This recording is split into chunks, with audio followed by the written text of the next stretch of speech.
जगह सड़क पर कोई टेढ़ा होके बैठ जाएगा, कहीं भी लेट जाएगा, विरोध तो होगा।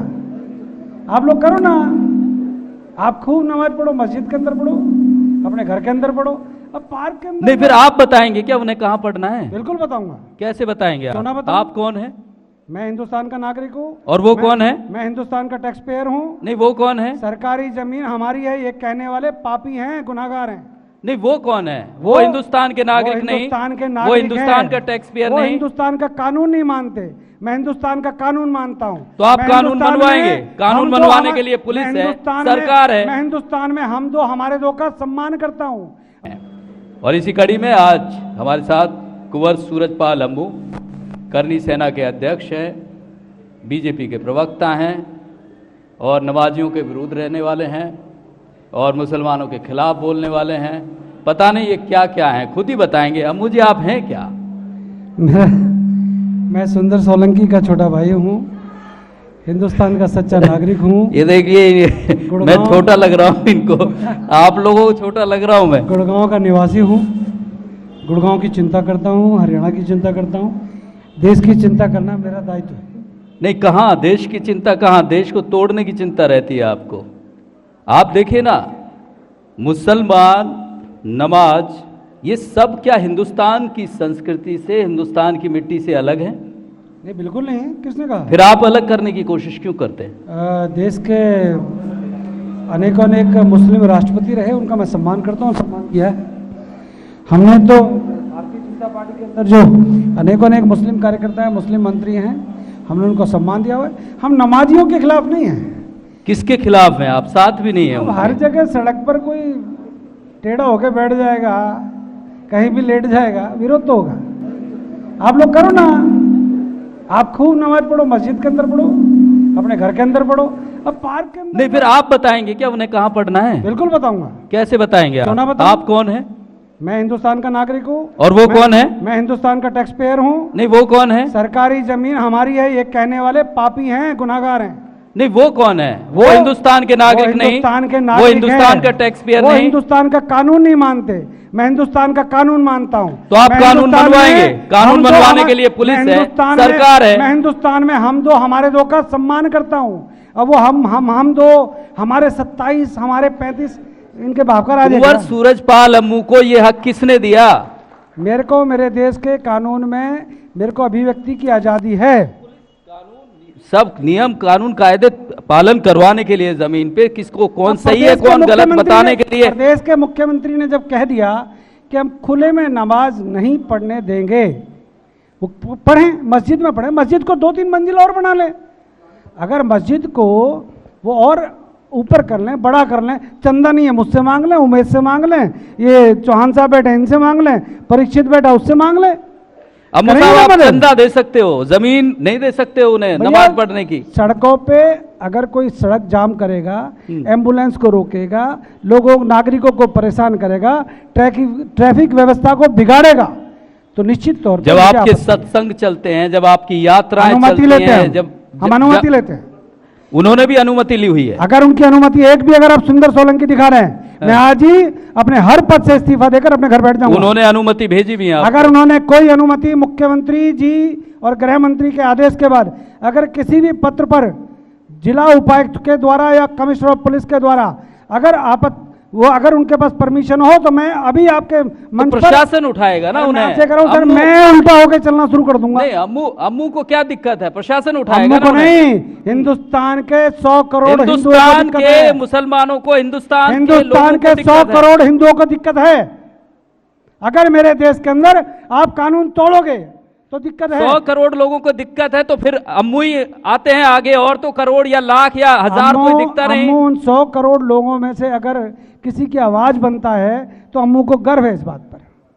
आप ठेकेदार हैं इनके? ठेकेदार कोई भी किसी का नहीं है। फिर आपने क्यों ठेकेदारी ले रखी? कानून को अपना काम करने दीजिए ना। ओबीसी जो मेरे बच्चों का मामा है, अब उसको अगर सपोज करो ठेकेदार अगर आप मुसलमानों का कहोगे, तो मैं तो साहब ऐसा काम करना नहीं चाहता। सरेआम देश के प्रधानमंत्री को धमकी दे रहा है, सरेआम देश के उत्तर प्रदेश के मुख्यमंत्री को मुसलमान इस देश के नागरिक हैं कि कोई शब्द नहीं बोला। नहीं, मुसलमान इस देश के नागरिक हैं कि नहीं? मैं कह रहा हूं नागरिक हैं, कानून मानो ना देश का। तो कानून नहीं मानेंगे तो कुंवर सूरजपाल अम्मू उन्हें सुधारने के लिए। मेरा कहना सिर्फ इतना है मेरे गुड़गांव के अंदर जो डेमोग्राफी है गुड़गांव के अंदर एक फिक्स आबादी के रहने के लिए स्थान है। मेरे मंदिर हैं, मैं अपने मंदिरों में पूजा करता हूं। गुरुद्वारे के अंदर लोग पूजा करते हैं, अपनी पद्धति से करते हैं। ईसाई अपने चर्च में करते हैं, तो इनको मस्जिद में ईसाइयों का भी विरोध करते हैं आप जैसे लोग। कल क्रिसमस का विरोध किया पटौदी में। ये क्यों, इस तरह की राजनीति क्यों? ये भी तो अपने ही लोग हैं, ये भी तो हिंदुस्तानी हैं। मैं आपसे कह रहा हूं विषय, आप ज्यादा तादाद में है तो आप कम तादाद के लोगों को जीने नहीं क्या दोगे? आप उनकी वकालत कर रहे हैं? कम वकालत की बात नहीं है, मैं सही बात कह रहा हूं। क्या आप उनके हिमायती बन रहे हैं? क्या हिमायती? ओबीसी से आपकी दोस्ती है? हम आपके भी हिमायती हैं, हम पूरे देश के। अगर आप हिमायती है तो आपको कहना चाहिए कि अगर उनको पार्कों, अगर कानून अपना काम कर रहा है, अगर सेक्टर 47 के पार्क में अगर कोई नमाज पढ़ता है, सेक्टर 47 के पार्क में कोई नमाज पढ़ता है और वो बांग्लादेशी आकर सेक्टर 47 के पार्क में नमाज पढ़ता है और वहां की आरडब्ल्यूए को, क्या कोई गवर्नमेंट एजेंसी है, पुलिस की एजेंसी है, कानून की एजेंसी है? सोलंकी साहब जी, मुझे ऐसा लग रहा है मैं ओबीसी के किसी भाई के साथ बैठा हूं।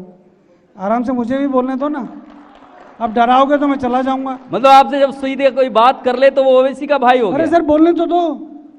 मैं कह रहा हूं सेक्टर 47 की आरडब्ल्यूए लोगों को आपत्ति इस बात पे है कि वहां के पार्क में आकर जो नमाज पढ़ रहे हैं वो बाहरी लोग हैं।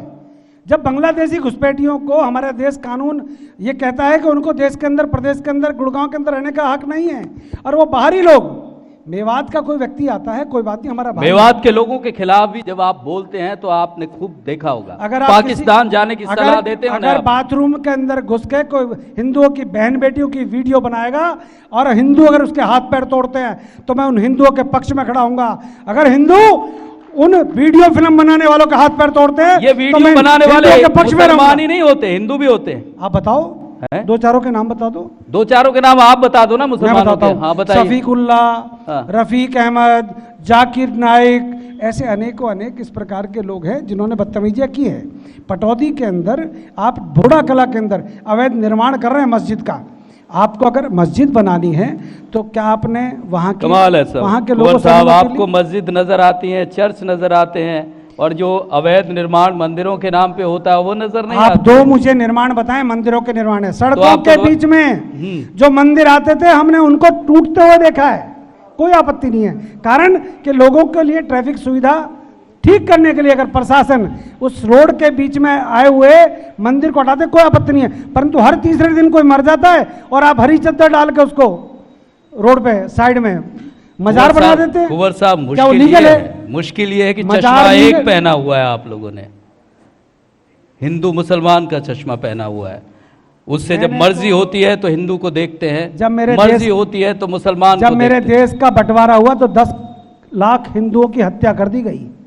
मेरी तो बुजुर्गों की आंख पर चश्मा उस समय भी चढ़ा हुआ था। 10 लाख हिंदुओं की हत्या कर दी गई, लोगों को वहां से बेघर करके हिंदुस्तान में भेज दिया गया। 10 लाख हिंदुओं की लिस्ट आज तक को बता दो ना कितने लोग मरे, क्या करेंगे, कौन कौन मरे? नहीं, अब क्या करना चाहते हैं फिर आप? भैया जिनको अगर पाकिस्तान दे दिया, बदला लेना चाहते हैं क्या? जिनको पाकिस्तान दे दिया जाओ, जिसको यहाँ पर अनकंफर्टेबल महसूस होता है, जिनको नमाज पढ़नी है जाओ लाहौर में, कराची में, इस्लामाबाद में पढ़ो। तो कुंवर सूरजपाल हम वीजा या पासपोर्ट जारी करेंगे क्या उनका? मैं आपसे क्या करूं, जो देश के कानून को मानेगा वो रहेगा, और जो हिंदुस्तान के कानून को नहीं मानेगा वो जाए। टिकट के पैसे नहीं है, करनी सेना को बता दे, एयर टिकट के पैसे देंगे। देश के कानून को मानना पड़ेगा। कुंवर साहब, क्या ये सही लगता है आपको? क्या मुसलमानों ने इस देश की आजादी के लिए कुर्बानी नहीं दी? अरे कुर्बानी के बाद दे तो दिया पाकिस्तान, उनको छाती पे चढ़ोगे क्या? तो आप तय करेंगे, आप तय करेंगे? ये तो गांधी जी ने, नेहरू जी ने पहले ही तय कर दिया था, फिक्स कर लिया था जब दे दिया सारा सिस्टम। अब मान लो अगर हम फैजाबाद का नाम अयोध्या करते हैं तो तकलीफ है, अलीगढ़ का नाम हरिगढ़ करते हैं तो तकलीफ है। अरे गुरुग्राम को गुरुग्राम रहने दो ना, ये गुरु द्रोण की धरती है, इसे क्यों तुम ये ओवैसी के रिश्तेदारों की धरती बनाना चाहते हो? आप लोग यहाँ पर नमाज पढ़ना है तो पढ़ो ना मस्जिद में, मुझे नमाज से कोई आपत्ति नहीं है, उसको कौन रोक रहा है। लेकिन सवाल बड़ा यही है, देखिए कुंवर साहब, इस देश को आप जोड़ना चाहते हैं कि तोड़ना चाहते हैं? देश का अहम हिस्सा हिंदू, मुसलमान, सिख, ईसाई, हमने बचपन से अपने बच्चों को भी पढ़ाया, हमारी पीढ़ियों ने भी पढ़ाया। ये हमारा वो हिस्सा है जो देश को एक बनाते हैं, जो हिंदुस्तान बनाते हैं। मैं बोलूं? बोलिए। गुड़गांव की आबादी सरकारी आबादी कितनी है आंकड़ों में आपको सरकार बता देगी, जब कहोगे मैं भी आपको पूरे आंकड़े दे दूंगा। परंतु जो लोग अवैध रूप से गुड़गांव में रह रहे हैं, जो लोग अवैध रूप से गुड़गांव में आ रहे हैं, गुड़गांव के अंदर हम उनको रोजगार दे रहे हैं, उद्योगों के अंदर उनको नौकरी दे रहे हैं, यहाँ पर उनको हर जगह उनको नौकरी दे रहे हैं, सम्मान दे रहे हैं। हमारा सिर्फ इतना कहना है कि जब गुड़गांव एक बैलून के अंदर जितनी हवा भरोगे उतना ही तो फूलेगा। अब उसके अंदर आप हवा भरे जाओगे, क्या होगा? गुब्बारा फट जाएगा। गुड़गांव की स्थिति ऐसी हो चुकी है। गुड़गांव की मतलब आपको उनमें जो ज्यादा आबादी दिखती है वो मुसलमान ही नजर आते हैं। सर आप पता करो ना कहाँ से आ रहे हैं, आप पता करिए। गुरुग्राम पूरे देश का है, देश से लोग आते हैं, अपना रोजगार करते हैं, अपनी जीविका चलाते हैं। देश आपकी नजर हमेशा मुसलमानों पर। हिंदुस्तान की प्रगति में अगर कोई बाधक बनता है, गुड़गांव की प्रगति में अगर कोई बाधक बनता है तो सूरजपाल पूरे हिंदुस्तान के लोग उसका विरोध करेंगे। बाधक तो आप बन रहे हैं, आप भाईचारा खत्म कर रहे हैं, आप अशांति फैला रहे हैं गुरुग्राम में। मुझे फांसी लगवा दो भैया, मुझे एक काम करो, मेरी हत्या करवा दो। रोज मुझे दुबई से पाकिस्तान से फोन आते हैं। सरकार आपकी है ना? अरे सर कहाँ, सरकार तो आपकी है, सबकी है, जनता की है। ये जो ताली बजा रहे हैं इनकी है, एक बार ताली और बजा दो भाई जरा। सरकार तो इनकी है, मेरी कहाँ से हुई? सरकार तो जनता की है साहब। प्रदेश का मुख्यमंत्री स्पष्ट तौर पे कह रहा है कि हम सभी धर्मों का सम्मान करते हैं, आपको नमाज पढ़नी है परमिशन लेकर पढ़ें, अनुमति लें। अगर इसमें कहना भी गलत है और किसी को बुरा लगता है तो उसकी सोच गुड़गांव के प्रति नकारात्मक है। हम कहते हैं सकारात्मक सोच के साथ आप बैठो। एक 2018 का कागज लिए डोल रहे हैं, 37 जगह अनुमति दी, 37 जगह। अरे प्रशासन ने कह दिया अब नहीं पढ़ना तो अनुमति कैंसिल। ना वो अनुमति थी ना अनुमति है। हमारे लोगों को जबरदस्ती पुलिस ने गिरफ्तार किया है। गुड़गांव शहर के लोग भी हैं यहाँ। गुड़गांव को क्या इसमें जो अशांति या जिस तरह की बात कर रहे हैं कि गुड़गांव को आगे बढ़ने के लिए केवल ये ज़रूरत है कि मुसलमानों की जो नमाज है वो बंद कर दी जाए, मुसलमानों को अगर यहाँ जगह कम पड़ रही है तो पाकिस्तान भेज दिया जाए, ऐसी स्थिति है। अम्मू साहब कहते हैं कि गुरुग्राम के विकास के लिए ये चीज़ें ज़रूरी हैं। मैं एक बात कहता हूँ सर, इनको जरा शांत करें तो बोलूँ। 2001 के अंदर भूटान के अंदर एक घटना बता रहा हूँ मैं आपको, मेरी फिर बात को आप जहाँ मर्जी ले जाएं। भूटान के अंदर 1 लाख से ज़्यादा हिंदू पहुँच गए। भूटान सरकार ने 1 लाख हिंदुओं को वहाँ से वापस हिंदुस्तान भेज दिया और ये कह दिया कि हमारे देश के अंदर हम आपको नहीं रख सकते। तो हमने 1 लाख हिंदुओं को 2001 में वहाँ से भूटान की सरकार ने वापस भेजा। हमने उनका विरोध नहीं किया क्योंकि उनके देश का कानून है। गुड़गांव की परिस्थिति भी ऐसी है। गुड़गांव के अंदर जिस प्रकार से आबादी बढ़ रही है, या तो गुड़गांव को आप स्लम बनाना चाहते हो, गुड़गांव के अंदर अवैध निर्माण करा जिस प्रकार का माहौल ये लोग बनाना चाहते हैं, विश्व के मानचित्र पे गुड़गांव आज सबसे अधिक चर्चा में है। हम लोग जब रोजगार उपलब्ध करा रहे हैं तो आपका दायित्व बनता है कि गुड़गांव के अंदर शांति रखें, गुड़गांव को बदनाम ना करें। जिस शहर में खा रहे हो, बदनाम आप कर रहे हैं। जिस शहर में खा रहे हो, जिस शहर को बदनाम आप कर रहे हैं। हमारा खाओगे और हमको गुर्राओगे और हम बोले भी ना। ये हमारी को मौसी के लगे हैं क्या? ये क्या सिखा रहे हैं आप? ये क्या बता रहे हैं लोगों को आप? ये बता रहे हैं मौसी के लड़के। इस देश में यदि रहना होगा तो वंदे मातरम।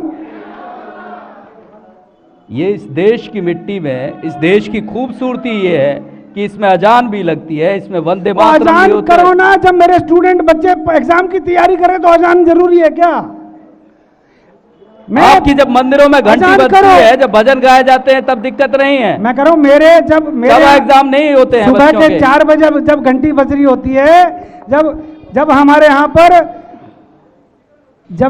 पर भजन कीर्तन हो रहे होते हैं तो हमारे बच्चे सो रहे होते हैं, और जब इनकी अजान 5-5 बार लग रही होती है तो हमारे बच्चे पढ़ रहे होते हैं। कमाल, इनसे अनुरोध है, कमाल है, इनसे अनुरोध है। देश को अच्छी शिक्षा, अच्छे स्वास्थ्य, इसके अलावा ये चीज ज्यादा जरूरी है। हर खबर हरियाणा के माध्यम से एक अनुरोध करना चाहता हूं, भैया अजान करो, माइक में जरूरी है क्या? माइक में जरूरी थोड़ा है। वो क्या है, वो हनुमान चालीसा कैसे पढ़ते हैं? जय हनुमान ज्ञान गुण सागर, जय कपीस तिहु लोक उजागर, राम दूत अतुलित बलधामा, अंजनी पुत्र पवन सुत नामा, महावीर विक्रम बजरंगी, कंचन निहार सुमित के संगी।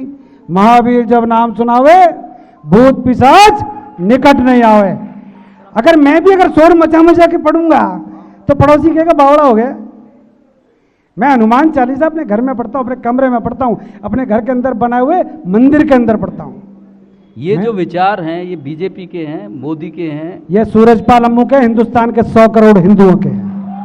सूरजपाल अम्मू का पता ही नहीं चल रहा है। ये बीजेपी मतलब सूरजपाल अम्मू करनी सेना के अध्यक्ष या बीजेपी के नेता? भाजपा का साधारण सा कार्यकर्ता हूँ, मैं करनी सेना का एक सैनिक हूँ, हिंदुस्तान का नागरिक हूँ। और हिंदुस्तान का नागरिक इसलिए भी हूँ कि ये हिंदुस्तान अब मुगलों का नहीं है, ये हिंदुस्तानियों का है। चलिए, बहुत शुक्रिया अम्मू साहब हमसे जुड़े।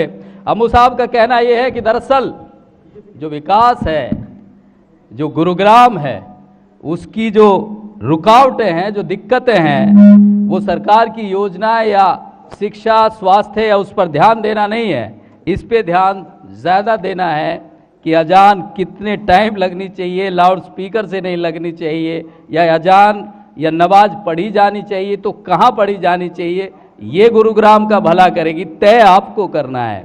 अम्मू साहब की बात सही है या फिर जे हाँ लीजिए। आप अभी एक एंकर कम और मुसलमानों के नुमाइंदे ज़्यादा लग रहे हैं। आपने जितने भी अभी सवाल किए हैं वो हिंदू विरोधी किए हैं, ठीक है। कहीं से भी कोई सेंस नहीं है कि आपने दोनों पक्षों की बात रखी हो। आपको घंटी से भी नफरत है कि घंटी बजाएंगे क्या? एक मिनट मुझे आप बताएं, एक मिनट। उनके पक्ष की बात तो रखी रहे। अरे रुकिए, आप रुकिए, आप ये बताइए कि जो नमाज है खुले में होनी चाहिए या नहीं, बस इतना बताइए। परीक्षित में आता हूँ। एक मिनट, नमाज खुले में होनी चाहिए या नहीं? मैं जवाब देता हूं। आप जवाब दीजिए। अब देखिए, परीक्षित की बात में एक लाइन और जोड़ दूं। हाँ जोड़िए। एक्चुअल में क्या है, ये मीडिया वालों को मॉब लिंचिंग शब्द है ना, एक मॉब लिंचिंग, हाँ बहुत आज वो एक है वो दिग्विजय सिंह, वो सवेरे सवेरे मैंने टीवी खोला तो उसकी शक्ल दिख गई, पूरे दिन खाना नसीब नहीं हुआ। इस प्रकार के लोग हिंदुस्तान में हैं, बिल्कुल हैं। इस प्रकार के लोग हैं जिनको ना गाय पसंद है, हम प्रकार के लोग रहेंगे, रहेंगे। हम प्रकार के लोग रहेंगे, हम धर्म की बात करेंगे, हम हिंदुस्तान की बात करेंगे। ना नमाज से दिक्कत, ना अनाज, अजान से दिक्कत, ना आपके मंदिर से दिक्कत है। सवाल का दिक्कत ये है कि देश के भाईचारे को जो तोड़ता है उससे दिक्कत है। कौन तोड़ रहा है? ये तोड़ रहे हैं। नहीं तोड़ रहे हैं, तोड़ रहे हैं तो मुसलमान तोड़ रहे हैं जिनको कोई परमिशन नहीं देगी। आप लिखित में दिखाइए, आपको क्या परमिशन है कि ये रोकने चले जाएं? क्यों नहीं रोकेंगे? क्यों रोकेंगे? कानून है, पुलिस है, दिक्कत है तो वो करेंगे ना। वो अपना काम कर रही है, रोकेंगे, आप रोकेंगे। अच्छा रुको, फिर उनका रहना का क्या है? कर ही रही है। आप बताइए ना। एक मिनट, आप ये जवाब दीजिए, क्या खुले में नमाज होनी चाहिए या नहीं? आप बताइए बस। बिल्कुल नियमों के हिसाब से होनी चाहिए। उन्होंने परमिशन ली है, यही हम कह रहे हैं, यही हम कह रहे हैं कि नियमों के हिसाब से होनी चाहिए। फिर नियमों को ये लागू करवाएंगे क्या? बिल्कुल कराएंगे, आम आदमी ही लागू करवाएगा। फिर इस देश में कानून कहाँ रह गया? जब आप कराएंगे तो उन्हें अपना काम करने दीजिए। ओवैसी नाम का सूरजपाल अम्मू को बीजेपी के लिए प्रचार करने दीजिए। ओवैसी नाम का व्यक्ति, सोलंकी जी, समय की कमी है और लगातार और भी बहुत शुक्रिया, बहुत शुक्रिया अम्मू साहब, बहुत शुक्रिया। अम्मू साहब से सत्र को आगे बढ़ाइए। करना चाहता हूँ अम्मू साहब से, अम्मू साहब को इतने सीनियर आदमी होकर के फिक्का प्रस्ती की बात नहीं करनी चाहिए। फिक्का ये जो ये कर रहे हो ना आप, हिंदू और मुसलमानों की बात, ठीक है, हर इंडियन जो है मोहम्मदन भी है और हर इंडियन मोहम्मदन कैसे हो सकता है सर? सर मेरी एक बात सुनिए, हम पूरे के पूरे कटे हुए नहीं सर, एक सेकंड सुन लीजिए सर। हर इंडियन सर नहीं, ये गलत बात, ये गलत बात है। इस बात को इस मंच पर ये स्थिति ठीक नहीं है। चलिए बेहद शुक्रिया। कंचन, सत्र को आगे बढ़ाइए।